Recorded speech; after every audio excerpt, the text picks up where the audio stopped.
So anyway, Last Samurai was an amazing experience that way, and Planet of the Apes, we just finished the 3rd installment, so it's coming out July 14th. Rad. And I played one of the character apes as well as doubled many of the apes, and Terry Notary is probably the premier movement coach in the world, and he's done all the ape movies and Kong and everything, and so he brought me onto the team early, and so I helped him train all the other stunt performers and actors, and we went through the movie together as a core team. And it's going to be the best ape movie so far. Some of you, I'm sure, have seen the trailer. It just looks incredible, and I can't wait to see the film myself. Totally. So you're sort of incredibly versatile and well-rounded. What keeps you coming back to, I said, your core love of horror, and specifically Crimson Creek Massacre? Like, where did it come from? What built it? Well, of course, my background is in action, right? From doing stunts all these years. I mean, Ken and I go way back together that way, which I'm sure we'll talk about a little bit more later.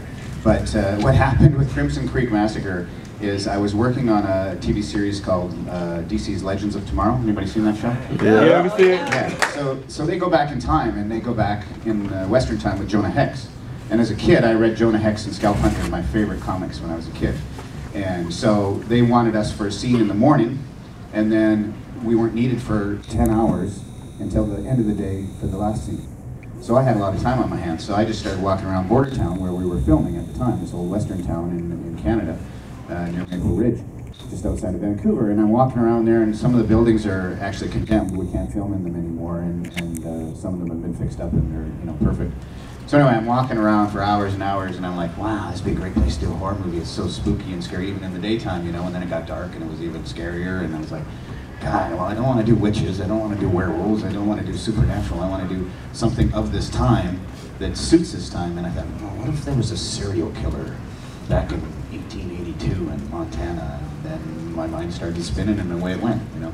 So I just, after I was done that show, I just went and sat down and got after the script, and then I started telling these girls, hey, you want to come and do this or do that? And they're like, oh, we're in. And then I'm like, hey, Ken, how do you feel about doing this and that? And he's like, hey, yeah, I'll come do that.